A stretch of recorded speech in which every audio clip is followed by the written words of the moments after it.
मालिक ने एग्जाम्पल दिया, महाभारत के युद्ध में भीष्म पितामह, द्रोणाचार्य और कर्ण, इनका शरीर बाणों से छलनी क्यों कर दिया गया?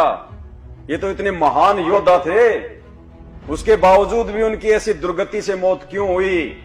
तो परमात्मा ने बताया कि महाभारत के युद्ध में उन्होंने सच को सच नहीं कहा, आंखों के सामने उनके जो है वो गलत होता रहा, उसके बावजूद उन्होंने सभा में खड़े होके सच कहने की, सही कहने की, जो है सत्य का पक्ष करने की उन्होंने हिम्मत नहीं दिखाई, जिस कारण से आगे चल के उनकी ये दुर्गति। तो परमात्मा ये सत्संग हमें क्यों सुना रहे हैं भाई? हमें क्या मतलब है? परमात्मा ने इसलिए सुनाए कि आगे चल के तुम्हारे सामने भी वो धर्म संकट की स्थिति पैदा होगी, वो महाभारत मेरी संगत में भी होगा, और उस समय तुम क्या करोगे? तुम महात्मा विदुर की भूमिका निभाओगे या फिर भीष्म, द्रोण और कर्ण वाली भूमिका निभाओगे? तो मालिक कहते हैं कि महाभारत के युद्ध में कहीं ना आडी तिथि, और जिसके कारण उस युद्ध में उन तीनों के साथ में ऐसी बीती। तो ये शिक्षा परमात्मा आप और हमें दे रहे हैं कि भगत को एक पंचायती भी होना चाहिए, बात कहो तो सत्य कहो, अन्यथा वहां से उठ के चल दो, फिर बैठने की आवश्यकता नहीं है। भीष्म पितामह और द्रोणाचार्य, इन्होंने महाभारत के समय इनके साथ कैसी दुर्गति से मरे ये तीनों के तीनों। तो क्या कहते हैं कि द्रौपदी चीर हरण में उन्होंने कहीं न आडी तिथि, अर्थात महाभारत में उनके ऐसी बीती। भीष्म पितामह बाणों से छान दिया गया और पड़ा पड़ा कर रहा, रो रहा है, पता नहीं कितने जन्म जाकर उसके प्राण निकले। ऐसे द्रोणाचार्य की मृत्यु हुई, ऐसे कर्ण को बाणों से छान दिया गया था। तो पुण्यात्माओं कहा कि द्रौपदी चीर हरण में कहीं न आडी तिथि, उन्होंने कुछ भी नहीं बोले, तात महाभारत में उनके साथ ऐसी बीती। तो पुण्यात्माओं हमने एक नेक इंसान भी बनना है, अपने जो सामाजिक व्यवहार के अंदर भी हमने खरा होना है, अपने कर्म बिगड़न नहीं देने। ठीक है, कहीं जाना पड़े तो 10 आदमी इकट्ठे हों तो सच्ची बात कहे, मानने तो ठीक से ना उठ के चला जा, अपने कर्म धर्म बिगाड़ियो ना। कहते तुमने धर्म उस दरगाह का मैल नहीं देखा, धर्मराज के तिल तिल का लिखा। आपकी सोच का भी अकाउंट होगा।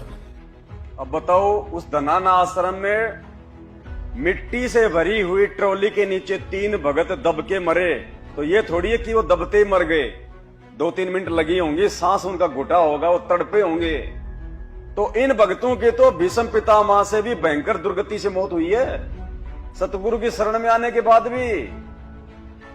कोरोना में हमारे हजारों भगत भाई बहन मरे कि नहीं मरे?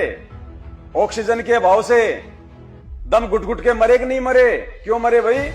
वो तो सतगुरु के भगत थे। सतगुरु के भगत के लिए तो सतगुरु कहते हैं कि यम के दूत तो छोड़ो, धर्मराज हाथ नहीं लगा सकता मेरे भगत को, यमराज हाथ नहीं लगा सकता। अब धर्मराज से बढ़ के फिर और कौन आ गया यहाँ पे? वो तो मृत्यु का देवता भाई। सतगुरु के भगत को तो वो भी हाथ नहीं लगा सकता, और यहाँ तो यम के दूतों को आने की जरूरत नहीं पड़ रही। गुरु जी के परिवार वाले यम के दूत बन रहे हैं भक्तों के लिए। कहने का मतलब है परमात्मा का विधान क्यों टूट रहा है? टूट नहीं सकता। साध वचन पलटे नहीं, चाहे पलट जाए ब्रह्मांड। गुरुजी ने जो अपने सत्संग में बोल दिया अपने भगत के लिए, वो उनका वचन है, लोहे की लकीर है, वो मिट नहीं सकती। फिर भी मिट रही है तो गलती भगत की है, सतगुरु की नहीं है। क्या बताया परमात्मा ने अपने भगत की जो है मृत्यु के विषय में? कबीर परमात्मा के भगत के बारे में आपको सत्संग में बहुत बार बताया है। कबीर परमेश्वर की जो या सत भक्ति जो करता है, उसके निकट काल के दूत, यम के दूत तो बहुत दूर की बात है, यमराज नहीं आ सकता और धर्मराज नहीं आ सकता। आए हैं सो जाएंगे ये राजा रंग फकीरे, एक सिंहासन चढ़ चलो एक बंदे जात जंजीरे। तो भाई वहां तो धनाना में ना धर्मराज को आने की आवश्यकता पड़ी, ना यमराज को आने की पड़ी, ना ये धर्मराज के दूतों को आने की पड़ी। और दास इसीलिए तो बार बार कहता है भाई और बहनों कि वर्तमान में इस धरती पे काल स्वयं संत रामपाल जी के परिवार के रूप में उतरा हुआ है, लेकिन लोग सीरियस नहीं लेते इन बातों को और अपनी जान गंवा रहे हैं। 2022 में सात संगत से भाई बहनों की छटनी हुई। दास 1 साल से बोल रहा था कि 2022 लास्ट का समय है, 2022 का लास्ट का समय सात संगति की छटनी का समय है। लोगों ने देखा ऐसे भोंक रहा है, और देख लो परमात्मा ने क्या खेल खेला, सबकी परीक्षा ले ली, दास की भी ले ली मालिक ने।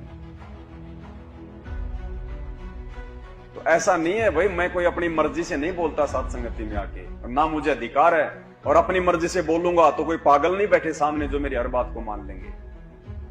हर बार साथ संगतियों को तोड़ने का प्रयास किया जाता है इस काल प्रेरणा से। ये केवल सत्य मार्ग से ही आत्माओं को भटकाता है, बाकी तो इसने भीड़ इकट्ठी कर रखी उन आश्रमों में जहां कोई ज्ञान नहीं, जहां कोई चर्चा नहीं, कोई सतगुरु की महिमा नहीं। उल्टा हमें वो लोग जो है दोष देते हैं कि तुम गुरुजी को भोग क्यों लगा रहे हो, तुम तो गुरुजी के श्राद्ध निकाल रहे हो। उनको इतना ही ज्ञान नहीं है, बताओ भोग लगाएं किसको लगाएं? अरे हम तो दाढ़ी मूछ वाले को लगा देंगे, लाके खड़ा कर दो हमारे सामने, कहां है? हम तो उसको लगा देंगे, लाओ कहां है? तो भाई और बहनों, बिल्कुल अंधकार छाया हुआ है, अंधकार। आप और हम थोड़े बहुत जीव हैं जो इन चीजों को समझ पा रहे हैं। ये सद्बुद्धि परमात्मा ने ऑन कर रखी है, नहीं तो आप और हम भी उन्हीं भक्तों में से भगत हैं। ये विशेष मेहर है सतगुरुदेव भगवान की। सतगुरु रामपाल जी भगवान की